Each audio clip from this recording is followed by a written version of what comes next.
तो welcome back. तो आज हम स्टार्ट करने लगे हैं एक्सरसाइज 10A का क्वेश्चन नंबर 12 और क्वेश्चन नंबर 12 का हम करने जा रहे हैं पार्ट नंबर डी। तो पार्ट नंबर डी की आपके पास ये फिगर सामने है। आइए इसकी पहले स्टेटमेंट रीड कर लेते हैं।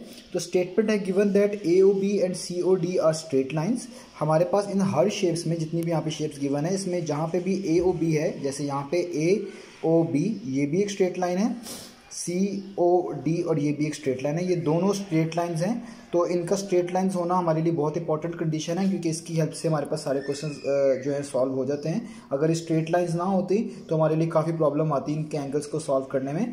तो उन्होंने इसलिए हमें बता दिया है और हमें गिवन है कि ए ओ बी स्ट्रेट लाइंस हैं और सी ओ डी भी स्ट्रेट लाइंस है। इनकी ओरिएंटेशन होने का कोई फ़र्क नहीं है, क्योंकि अगर कोई लाइन ऐसे है या ऐसे गिवन है तो दोनों ही स्ट्रेट लाइन में कंसिडर हो रही हैं। ये उन्होंने हमें क्लैरिफाई कर दिया है। तो ए ओ बी भी स्ट्रेट लाइन है, सी ओ डी भी स्ट्रेट लाइन है, ये भी स्ट्रेट लाइन है, ये भी स्ट्रेट लाइन है। ठीक है, तो हमने क्या करके दिखाना है, find the value of unknown in each of the following figures. हमने इन सारी फिगर्स में जो अननोन्स हैं, बेसिकली जो चीज़ हमें नहीं मालूम है, जो हमें नहीं पता, हमने वो फाइंड करके दिखानी है। जैसे जो पार्ट डी हम करने जा रहे हैं इसमें देखें, जो जितने भी लोअर केस लेटर हैं लाइक एच आई और जे, ये अननोन है, हमने ये फाइंड करके दिखाने हैं। इसके अलावा जो ये G B D F E A और सी लिखे हुए हैं, ये बेसिकली इनके एंड पॉइंट्स कह लें आप, या रे के पॉइंट्स जो ऊपर लिखे हुए हैं वो मेंशन किए हुए हैं। हमने लोअर केस लेटर्स जितने भी हैं वो हमारे बेसिकली अननोन है, वो फाइंड करके दिखाने हैं, लाइक एच जे और आई, जो कि मैं बता चुका हूँ। तो मैंने ये शेप बोर्ड पे ड्रॉ कर ली है, इसको स्टार्ट करते हैं। और ये अब आपको मैं रिकमेंड करूँगा कि जब भी आप ये क्वेश्चन सॉल्व करने जाएँ या ये वीडियो देख रहे हो तो ये वाली शेप, आप ओरिजिनल शेप जो बुक में बनी है वो अपने सामने रखें, ताकि आपको और भी बेहतर अंडरस्टैंडिंग हो सके। तो आइए स्टार्ट करते हैं। तो ये वो शेप है, ये वो फिगर है जो हमने बेसिकली जिस पे लोअर केस लेटर्स जो हमें गिवन है हमने फाइंड आउट करके दिखाने हैं। मैं इसको एक बार रीड भी कर देता हूँ। ये है 24 डिग्री,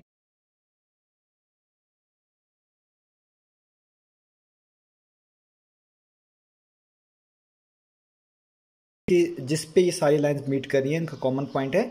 ये है 2i डिग्री और ये है h डिग्री। i भी फाइंड करके दिखाना है, h भी फाइंड करके दिखाना है और j भी फाइंड करके दिखाना है।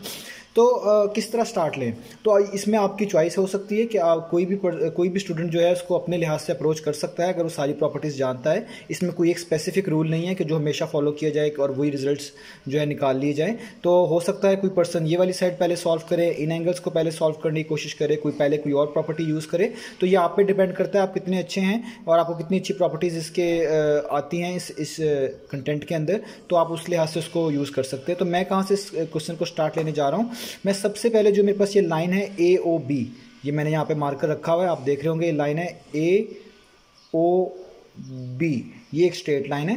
तो मैं सबसे पहले ये वाली प्रॉपर्टी यूज़ करने जा रहा हूँ, क्योंकि मुझे पता है कि जो आपके पास एक स्ट्रेट लाइन होती है उस पर टोटल एंगल का सम कितना कहलाता है, 180 डिग्री।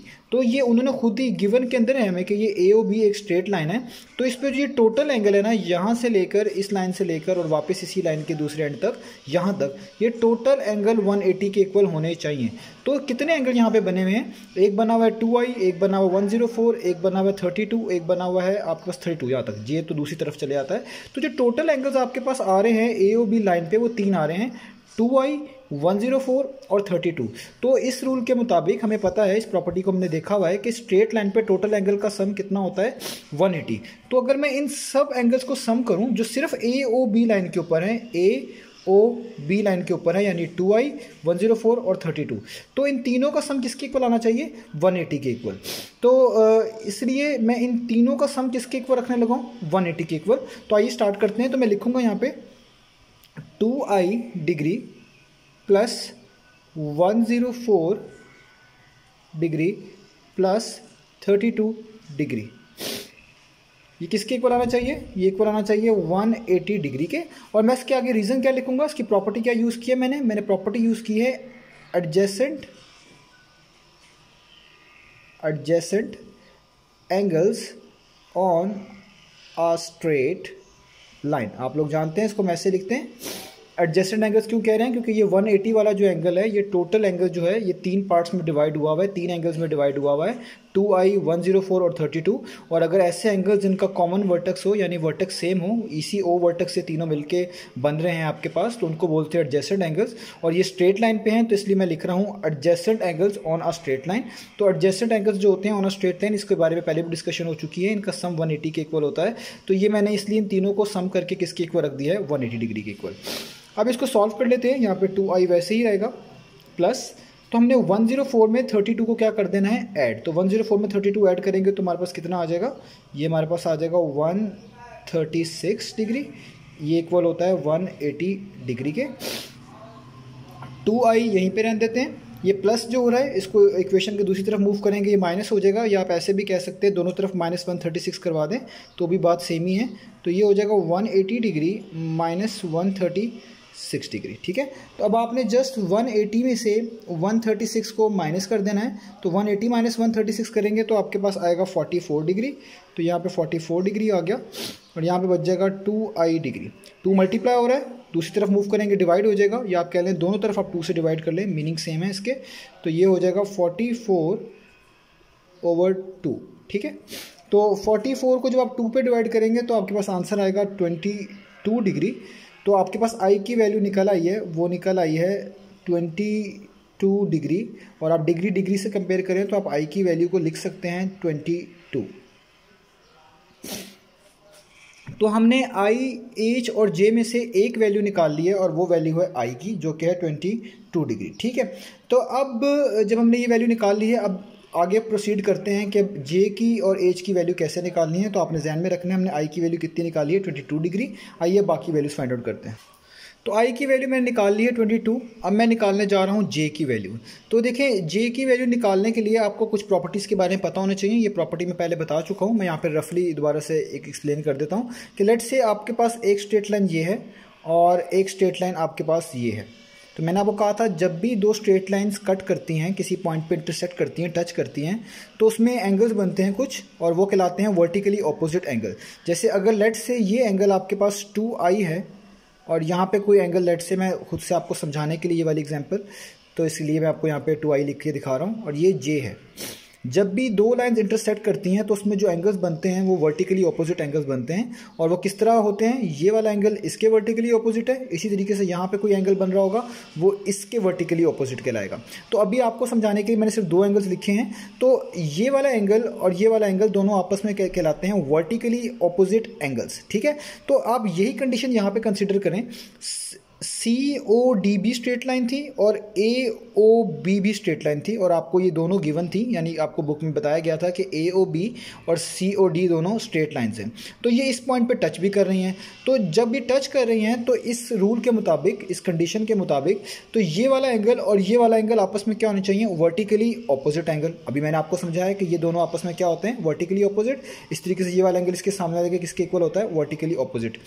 तो J एंगल किसके इक्वल होना चाहिए, 2i के, क्योंकि वर्टिकली ऑपोजिट एंगल आपस में इक्वल होते हैं। तो इस कंडीशन के तहत मैं यहाँ पे लिख सकता हूँ कि जो J है बेसिकली, यानी J डिग्री, यानी J वाला जो एंगल है ये वाला, ये इसका वर्टिकली ऑपोजिट बनता है ये वाला। तो ये इक्वल होना चाहिए 2i डिग्री के। J इक्वल होना चाहिए 2i के। ऐसे लिखने से मुझे क्या फ़ायदा होगा, मेरे पास i की वैल्यू है ऊपर, वो कितनी है 22, तो मैं वो यहाँ पे पुट कर देता हूँ। तो मेरे पास आ जाएगा J degree is equal to 2i की जगह पे 22। ठीक है, और ये मैं अभी डिग्रीज में कह रहा हूँ, तो 222 टाइम्स कितना हो जाएगा 44। ठीक है, तो J की वैल्यू मेरे पास कितनी आ गई 44 डिग्री, और डिग्री को डिग्री से कंपेयर कर लूँ अगर मैं, तो जस्ट मैं लिख सकता हूँ कि J मेरे पास कितना आ गया है 44। ठीक है, और आगे रीज़न बहुत ज़रूरी है, वो मैंने क्या यूज़ किया, मैंने लिखना है यहाँ पे वर्टिकली अपोजिट एंगल्स। ठीक है, ये एंगल्स दोनों वर्टिकली ऑपोजिट थे, तो मैंने ये वाली कंडीशन यूज़ किया। तो देखें, i की मदद से j की वैल्यू भी फाइंड आउट हो चुकी है। अब जस्ट h की वैल्यू रह गई है, तो वो भी फाइंड आउट कर लेते हैं। तो j की वैल्यू 44 आ चुकी है, अब रह गई है h की। तो वही रूल जो भी हमने सबसे पहले स्टार्ट किया था, जिससे उसी से स्टार्ट लेंगे। तो ये देखें, ये वाली लाइन थी AOB, ठीक है, और ये स्ट्रेट लाइन थी। तो अभी मैंने आपको बताया स्ट्रेट लाइन पे टोटल एंगल का सम कितना होता है, वो होता है 180।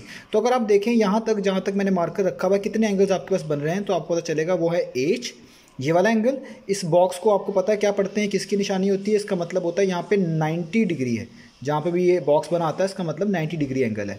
तो H 90 डिग्री, 24 और J ए ओ बी पे ये स्ट्रेट लाइन पे ये वाले एंगल्स भी बन रहे हैं इस तरफ, तो वो बन रहे हैं 4 एंगल्स H 90 24 और J।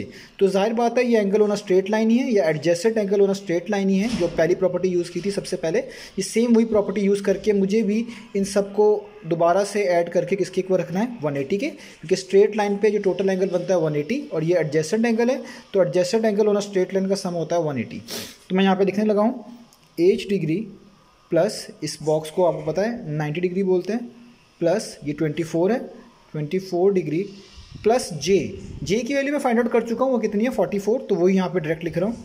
और ये किसके इक्वल होने चाहिए, 180 डिग्री के। रीजंस आपको पता ही है, adjacent angles on a straight line, ठीक है, सेम प्रॉपर्टी।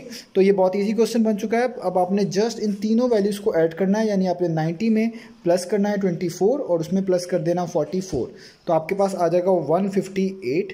तो यहाँ पे आ गया 158 डिग्री और यहाँ पे 180 पहले से ही मौजूद है, ये प्लस 158 इक्वेशन के दूसरी तरफ मूव करेंगे तो ये माइनस 158 हो जाएगा, यानी आपको 180 में से माइनस 158 करवाना है, जो कि बनता है 22 डिग्री। और आप दोनों तरफ माइनस 158 करवा देते तो भी इजी था, तो मैंने बस ये वाला प्लस इधर मूव किया है। तो 180 में से जब 158 माइनस करवाएंगे तो कितना आएगा, 22 डिग्री। और डिग्री को डिग्री से कंपेयर कर ले तो एज को आप लिखा जा सकता है, या लिख सकते हैं 22।